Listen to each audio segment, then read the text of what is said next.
Hey guys, this video is from our latest Rick and Johnny podcast. Make sure to check out the full podcast on blogtalkradio.com/Rick and Johnny. I hope you guys enjoyed it. I know Johnny and I had fun recording it.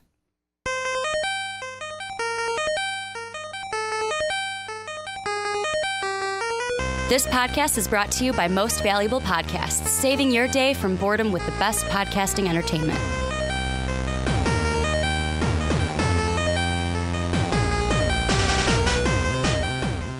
What's up, everybody? Ricky Widmer here, along with fellow man-child Johnny Karlic. Well, beloved dub-dub. And it's great that you say that, Johnny, because after a week hiatus, had some shit to do, but we're all ready to go for this week. We get to actually talk about some Rick and Morty today. Finally, yes. Finally get to talk about Rick and Morty. Episode what? Episode 1 of season 3 finally came out a week ago. It was April Fool's. When you told me, I was like, it's not the real episode. I was weary too. I watched it and I was like, oh fuck, that's the real episode. So we're going to talk about Rick and Morty. We're going to actually dive into a theory about Morty later in the podcast, but also we're going to talk about Spider-Man Homecoming, kind of looking, is this going to be Peter Parker's redemption story? But we're going to start the podcast off with a little DC. You guys know me. I love my DC. He's got to have a DC in there somewhere. I love my DC, whether it's Batman, Superman, Wonder Woman, but in this case, it's Batgirl. Batgirl getting her own movie. And Johnny, the one thing before we go into what I want to talk about is how we should be excited for this. I got to ask you, does it hurt a little bit that Joss Whedon is now coming over to the good side? Oh, He's coming over to the light? First thing you heard me say as soon as I started reading the article in this room again, traitor. Traitor. Joss Whedon, for all you Marvel fans that are with me, I feel just a little bit betrayed. Well, I mean, he's the one that brought us the Avengers all together, and then drops out and doesn't do Marvel anymore. Oh, wait, I'm going to switch over to DC. Okay, I see how it is. It's okay. He just sees how much lighter it is on this side. And I'm going to say he sees how much they need help. Well, and not that. And hey, if he could be one of the ones to help rebuild this DC, that puts a little bit more into his name. But what I want to focus on here is with everything that we've talked about with DC. Like, we had a Justice League subject here on the podcast where it was talking about, will the Justice League actually be good? Like, that's where we are with DC right now, is will it be good? So like, when an idea like this comes out, you first think like, oh, I'm excited, but I don't want to get excited. Mm-hmm. And you're like sitting there like all like, that's what I was like. I was like, oh my God, we're getting Batgirl. Oh my God, they're going to fuck it up. What are they going to do? And then you kind of get worried. Yeah, you kind of sweat a little bit. That's what I was doing. That's what he does every time a DC thing comes out. Like he gets excited for a second, and then we see the sweats come on, and we got to calm him down. Just everywhere but the nose, because I'm not eating, obviously. Yeah, exactly. Happens. But I think that DC fans should be excited for Batgirl. And it's mainly the number one reason. I'm not going to beat around the bush. The main reason is Joss Whedon. Oh, yeah. Joss Whedon being on this project really is like, you know what? Look at what he did with the Avengers. Look at what he did. Everyone loves Firefly. Everyone loves Buffy the Vampire Slayer, especially. If you're a 90s kid like us, you gotta love Buffy the Vampire Slayer. And everyone loved Avengers. I don't think there was a dry eye in the room, and of course that's my kind of analogy for saying everyone loved it. Everybody loved the Avengers, and plus it's one of those things where I know we have Wonder Woman, and she's going to be kind of the lead female. I don't want to say role model, but the lead female lead. Yeah, the lead female. She's going to be a lead female. For DC. I was trying to come up with a word for it, and I'm like, you know what? No, lead female works. I'm going for. That's what she is. We also have Mara and Aquaman that's going to be a key role, but this kind of gives that key female role to the Batman side of things, because look at what DC's also trying to do. Yeah, we're building our big universe, but we also are building a Batman universe. We have a Nightwing movie. We have a Batman movie, a solo Batman movie coming out. We're going to be having Gotham City Sirens, more female leads in that one with Harley Quinn at the head of that one. So I want to say, DC fans, be excited for what is going on, because I feel like Batgirl can fit nicely into what DC has planned. It can. You know what's nice about that too is what DC's doing. We have Wonder Woman coming out now. We have Batgirl that's being planned for, possibility of Gotham City Sirens. In Marvel, there's one thing I'll say about them that's not. Don't want to say it's negative, but it's not necessarily positive. It took us a while to get more strong female roles. We have them. You had Black Widow. We had Black Widow for the most part. And we're talking just MCU Disney. We're not talking about the other ones right now. We're going to get Captain Marvel. We're going to get such and such. We're not talking about that right now. But DC's kind of just hitting the ground running with strong male roles. Hey, we're going to throw a bunch of strong female roles out right away. Wonder Woman. We're going to have, what's her name from Aquaman? We're going to have Mara. We're going to have, and she's not like her own solo film, but she's going to be a strong role in the film. We have Supergirl on TV. Supergirl. So we have all these strong female roles coming out right away, which is kind of nice because you hear a lot on TV. Well, there's no strong female roles, Well, now there's going to be a lot of strong female roles coming out along with the male roles. And the one thing, and I'm going to leave this article down below for you guys watching and listening so that you guys can check it out from superherohype.com where when they not broke the news, but we're reporting on the Joss Whedon will be directing Batgirl, and it's reportedly going to be based off of the New 52 Batgirl. And this is for if you're not familiar with the New 52, I believe it's what we're in right now, started in 2011. Yeah, and 2011. At this point, it's the continuity with Batgirl is everything in the Killing Joke happened.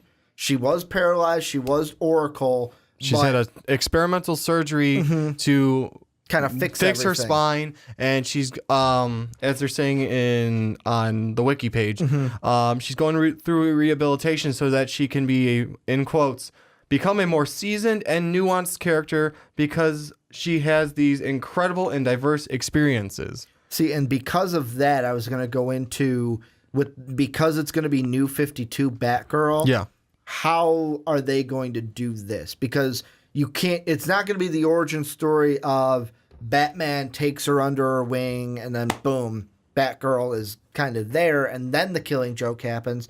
No, she knows what it's like to be Batgirl before the Killing Joke happens. Now it's going to be interesting to see, do they start the movie off with her still going through that process? Maybe they start the movie off with the events of the Killing Joke. So kind of, boom, hit you in the face with it. And then maybe like a flashback kind of a thing. Because that's the whole thing is it's a traumatic experience. Yeah. And you never let that go. Maybe having flashbacks to that Killing Joke in there. But I kind of have a feeling this is going to be a more gritty version of Spider-Man Homecoming. Yeah. And the reason why I say that is not the exact story. So don't say, well, Ricky, they're totally different stories. I think it's going to be similar in the fact of, think of what Spider-Man is. Teenager, high schooler, and that is totally different than everyone else in the Avengers. All adults or not even you got Tony Stark you got Steve Rogers who's a super soldier. Yeah. You've got Tony Stark who's a businessman. They're totally different than a teenager in high school. Exactly. Batgirl is a student, so they can either make it to where she's in high school or they can make it where she's college, but they can make it to where she is that, like Spider-Man, that student. I would maybe lean towards more college-esque. I think that's the age that would be more appropriate. But it's one of those things where you can do that, where she is a student in college and is kind of like that Spider-Man role of having to deal with school and with fighting crime and everything else in the same way. Of course, it's going to be different because Peter Parker is like, oh no, nobody knows where Commissioner Gordon is your father and knows your Batgirl. And it's different in that sense. But I kind of feel like we're going to get a more gritty version of Spider-Man Homecoming with Batgirl. Well, obviously it's going to have to be gritty because she's already gone through the Killing Joke. It's DC too. Yeah, I was going to leave that because it's just kind of an obvious when it comes to Marvel compared to DC. DC's going with the grittier route in general. But she's gone through the Killing Joke. So that traumatic experience. And if you don't know You can't have that without being gritty. Exactly. So if you don't know the Killing Joke, go look it up. I don't really want to talk about it because we got the rest of the Batgirl to talk that is about. a whole different topic. That's a whole different rabbit hole we can jump into. Yeah, we'll do that maybe another podcast sometime. But then she's also got the experience of having to be the Oracle, having to be stuck in that chair, having to switch her whole life around. Well, because her role also changed on the Batman team. Where Exactly. She was no longer out there fighting crime with them. She was kind of in the Batcave, in the, I know, like the Arkham game. She was up in the clock tower where she was basically the one behind the computer kind of doing all the surveillance for the team. Exactly. But that's a huge role that changed from. But the other thing I wanted to say with this was that maybe for the intro, they have her going through the rehabilitation, and just to give you the idea of what's been going on, they do flashbacks as she's trying to rehabilitate herself or get the rehabilitation. So she's trying to walk, flashback to like a scene or two having a Killing Joke, back to what she was doing, then flash to having to be the Oracle, then flashback, and off and on, like throw little flashbacks in there, because these are things that stick with you for the rest of your life. It's kind of like PTSD. Yeah, in a sense. You can have that, and also it could give a kind of aspect to the character that she's not just physically trying to rehabilitate mentally too. Yeah, herself. It's all mentally too, where she's got to get the mind to be able to go out there and fight crime again. And the one thing I kind of want to go to is I want to go back to Joss Whedon. Yeah, because that's an interesting thing. Do you think Joss Whedon can... Because obviously it's not going to be like Avengers because DC's doing a total different thing. But will we see more of Joss Whedon with maybe the influence of what he worked with in Buffy the Vampire Slayer? Because that was kind of... a little darker. It was a little darker. Like it still It was had 90s darker. It was that 90... It had that straight 90s cheese all over it. Yeah. But it was still, for the 90s, it was a little darker. It was a little darker than what the Avengers was. But now that we have like more of a... as we can see done with the Avengers, and Firefly was in the 2000s, wasn't it? Yeah. So we can kind of see he can scrape away the cheese now of the 90s because we don't have that that stereotype being need to be there. Yeah. Scrape away the cheese. Imagine if you had Firefly was in the early 2000s. Now imagine this. What if we had Buffy without the 90s cheese? So you take the 90s cheese and scrape it off that sandwich. Wouldn't be Buffy to me. Wouldn't be Buffy. It'd be a very different Buffy. Yeah, it would be a very different It'd Buffy. be a lot darker Buffy. It'd be... So I think he has a lot of potential to do it. He's a good director. He's also, the producer of it and the writer of it? Yep. So he's got a big reign on what's going to happen in it. So I think he can do a good job. Well, and the thing that that is why I'm going to go back to the why I'm so excited about this is this character has so much versatility. Yeah. And the fact that when we talked Nightwing, it was really, how do they fit in? How will he fit in with Batman and link them together? But with Batgirl, we could see her in future Batman installments. We could also see her in something like Gotham City Sirens. Exactly. Where that's a movie where if you're going to have Catwoman, Poison Ivy, and Harley Quinn basically running amok among town is basically how I'm looking at it right now before we get some more concrete evidence and maybe some visuals. Besides the name. Instead of Batman going to stop them, Batgirl. And then you have a complete female full circle kind of a thing going. Or even Team Batman. Or maybe Team Batman. I would focus more on Batgirl. Yeah. Because I feel like that's a story with the three of them where it's like Batgirl can A, handle them, and B, it's one of those things maybe Batman's off doing something else with the Justice League and everything with Darkseid. Or even just whatever happens in his Batman solo movie. Well, we got that too, because we've got the Batman solo movie, which we know will have Deathstroke in it as the villain. We also know there's going to be Justice League Part 1 and Justice League Part 2, just like the Infinity Wars thing. So we know that Batman's going to have a ton of shit that he's going to be dealing with. I wonder if they just let Batgirl be be the female or be the hero of Gotham City Sirens. Female protagonist to the triple entente of a female antagonist. Yeah. Which would make a lot of sense. And because maybe, like you said, Deathstroke's supposed to be in Batman solo movie. Maybe he's dealing with that right now because we have a Deathstroke that's obviously going to be much larger than him. He's going to have a lot to deal with on his plate with that because they are, if I remember correctly, and you're the Batman guy, so correct me if I'm wrong, they are pretty closely skilled to each other. So hand-to-hand combat is pretty tight. Yeah, no, Deathstroke is, especially when it comes to swords, really, really, really, like we even saw an iteration of him in Arrow. Yeah. When Oliver Queen was on the island even. That's right. So, I mean, it's one of those things where very closely skilled. I am very interested to see what they do with the character of Deathstroke because it seems like they're doing a lot of good things. But the last thing I kind of want to throw out to you is there any way that they just keep Batgirl, and maybe we can put Nightwing in this too? Do we definitely just see them where it's like, okay, we established them in solo movies, they have their solo movies, but we're going to keep them in this Gotham world? Or do we see it to where maybe in future Justice League where it's like, you know what, we need some extra help. Batman, get Batgirl and Nightwing to do some stuff. I think it's potentially that, but I think the majority of it is like, hey, we have these characters set up. We're going to put them over here for now. Maybe throw them in a movie here or there, because that way we have them set up. We have them ready. We could throw them in whenever we need them. Or like you said, throw her into Gotham City Sirens. That might be more interesting. Throw Nightwing maybe into that one, or throw Nightwing into whatever other one.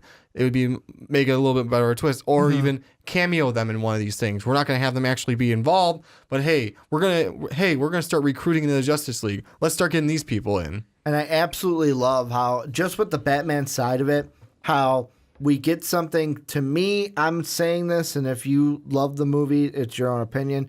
We get this garbage like Batman v Superman, and what comes out of it is actually, I think with Jeff Johns, we're starting to kind of solidify not just the characters, but the actual backstories to them. Like, okay, we had the Robin suit in Batman v Superman.